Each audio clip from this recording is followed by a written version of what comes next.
Je te propose ici d'illustrer la répartition inégale de l'énergie solaire à la surface du globe terrestre, d'où le titre « L'énergie solaire reçue à la surface de la Terre dépend de la latitude ». La latitude, ce sont toutes les parallèles à l'équateur.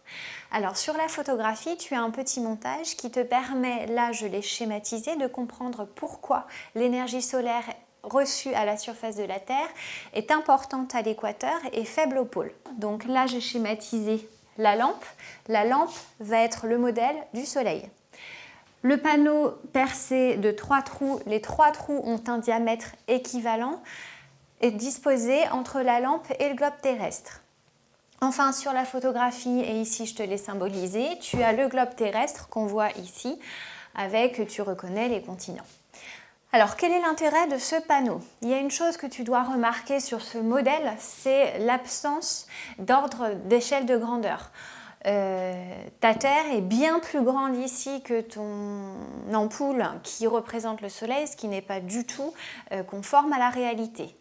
L'intérêt de ce panneau percé de trous va être de permettre de modéliser des raies lumineux qui vont être tous de diamètre équivalent et qui vont être parallèles, venir frapper la surface du globe terrestre. Ton Soleil est très très grand par rapport à la Terre et donc ce panneau va finalement reprendre un peu l'erreur de la taille de la lampe. On va le modifier grâce au panneau qui me permet d'avoir des raies lumineux tous parallèles et de diamètre constant. Tu vois que ce ray-là est le même que celui-ci, le même que celui-là en termes de diamètre. Alors, tu ne vois pas les raies lumineux sur la photo. Par contre, tu vois la conséquence en termes d'incidence à la surface du globe terrestre.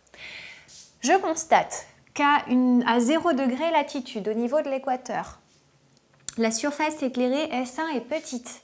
L'incidence du rayon lumineux est fort, l'angle d'incidence est fort.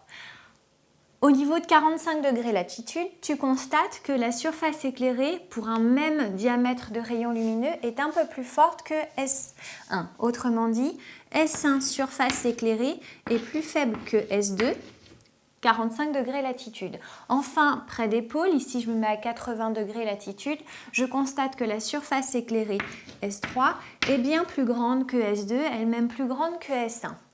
Donc, au niveau de l'équateur, une surface éclairée petite. Au niveau des pôles, une surface éclairée grande. Or, ton ampoule, elle reste d'une puissance de 100 watts. L'énergie, alors là je parlais en puissance, mais je vais évoquer le terme d'énergie reçue à la surface du globe terrestre, est la même ici, là et là. Mais elle est beaucoup plus concentrée puisque S1 est petit, la surface est petite au niveau de l'équateur, et beaucoup plus dissipée au niveau du pôle. Donc, plus la surface éclairée est faible, plus l'intensité de l'énergie reçue sera forte. Donc ici, je t'écris S1 plus petit que S2 plus petit que S3. Parallèlement, l'angle d'incidence I1 est plus fort que I2, plus fort que I3. Tu vois que I3, l'angle est rasant, l'angle d'incidence est faible.